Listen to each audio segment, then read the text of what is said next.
আজকে বানাবো সিঙ্গাড়া। সিঙ্গাড়ার জন্য ময়দা নিয়ে নিয়েছি। ময়দাতে আমি তেল, প্রয়োজন মতো চিনি আর লবণ আর কালো জিরে দিয়ে ভালো করে ময়ম দিয়ে মেখে নেব। একটু বেশি করে ময়ম দিতে হবে, তার জন্য বেশি করে তেল দিয়ে মেখে নিচ্ছি। দেখো গোড়া পাকিয়ে যাচ্ছে, এতটাই ময়ম হয়েছে। এই দেখো কত সুন্দর ময়ম হয়ে গেছে। এবার একটু জল দিয়ে দিয়ে মেখে নেব।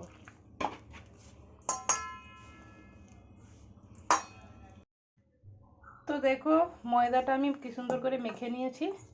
এখন এটাকে আমি ঢাকা লাগিয়ে রেখে দেবো প্রায় আধা ঘন্টার মতো। আর ওইদিকে আমি ততক্ষণে আলুটা রেডি করে নেব। তো দেখো আলুগুলোকে আমি এরকম ছোট ছোট করে কেটে নিয়েছি, এই যে। আর এইদিকে কড়াইতে মটর দিয়েছি। আলু আর মটর হালকা করে ভাপিয়ে নেব। স্বাদ মতো লবণ দিয়ে দেবো।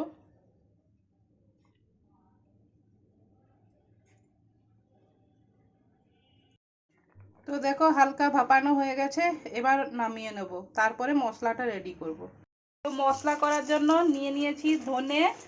এই ধনেটা আবার আমাদের বাড়ির ধনে, বাড়িতেই গাছ, মানে ধনে গাছ হয়েছিল, টবেই গুনেছিল, তো তাতেই গাছ হয়েছিল, সেখান থেকেই ধনে হয়েছে।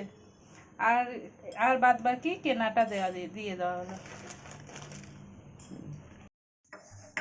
ধনেটা দিয়ে দেওয়া হয়েছে। এদিকে প্রয়োজন মতো জিরেও তারপরে দিয়ে দেওয়া। তো দেখো ধনেটা ভাজা হয়ে গেছে। তো দেখো এখানে মেথি ভেজে নেওয়া হয়েছে। আর এটা হচ্ছে মৌরি, এটা জিরে, এখানে রাঁধুনি, মৌরিও আছে দেখছি, আর একটু জয়িত্রী জায়ফল আছে, আর জয়িত্রী আছে, আর ধনে আছে। তো এগুলো সব একসঙ্গে মশলা করা হচ্ছে।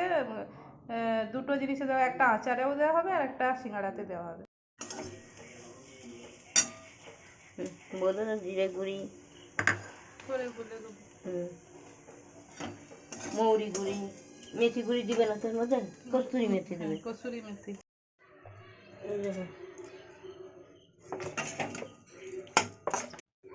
এদিকে দেখো কড়াইতে তেল দিয়ে দিয়েছি, তেলটা গরম হোক। আর এদিকে আমি সিঙ্গাড়াগুলো বানিয়ে নিচ্ছি। দেখো এইভাবে বেলে নিতে হবে, বেলে নিয়ে অর্ধেক কেটে নেবে, অর্ধেক কেটে নিয়ে হাতে এইভাবে মুড়ে দিতে হয়, দিয়ে সাইডে একটু জল দিয়ে দিতে হবে।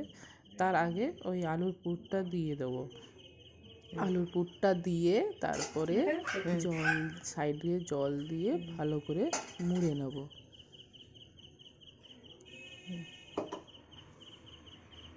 এই যে জল দিয়ে দিচ্ছি।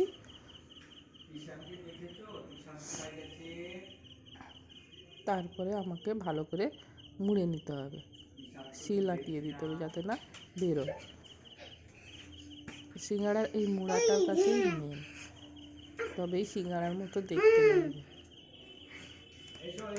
আর তো বাকি সবাই সব কিছু বানাতে পারে, কিন্তু এই সিঙ্গাড়া, এই যে মুড়াটা, এই মুড়াটা সবাই পারে না। এইভাবে মুড়ে নেবেন, দেখবেন ভালো হবে।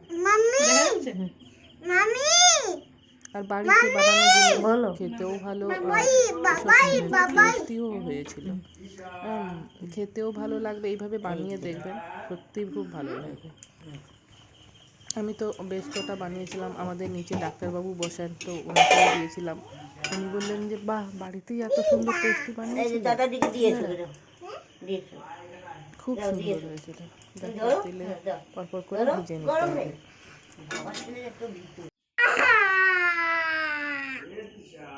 আবারও দেখাচ্ছি, দেখো কীভাবে মুড়তে হয়। এইভাবে জল দিয়ে আবার সাইড থেকে এইরকম করে দিয়ে শিলটাকে আটিয়ে দিতে হবে।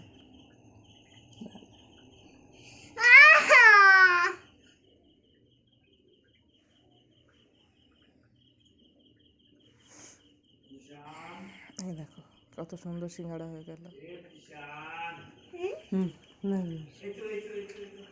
নামিয়ে দাও ওটা, আর ছেড়ে দাও। এটা সুন্দর হয়েছে, হ্যাঁ খুব ভালো। দেখলে এটা দেখো কত সুন্দর হয়েছে। সত্যি কথা বলতে আমি সেকেন্ড টাইম সিঙ্গাড়া বানালাম। আমার ফার্স্ট বার অনেকটাই ইমপ্রুভ হয়েছে, ভালো হয়েছে, তাই আমি তোমাদের সঙ্গে শেয়ার করতেছি। দূর থেকে এরকম। যা খেয়েছিল তারা সবাই বলেছিল যে সত্যি খুব টেস্টি হয়েছে, এইগুলো কিভাবে বানালে তুমি? তো দেখো এইভাবেই আমি বানিয়েছি সিঙ্গাড়াগুলো। দেখ।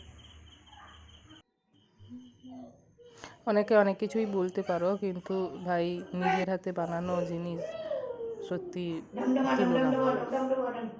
দোকানে ওই পচা তেলে ভাজা ওগুলো খেলে খেলে কেমন লাগে। আমি এমনিতে সিঙ্গাড়া পছন্দ করি না, কিন্তু এই সিঙ্গাড়াটা আমি খেয়েছিলাম, খুব ক্রিস্পি হয়েছিল, খুব ভালো হয়েছিল।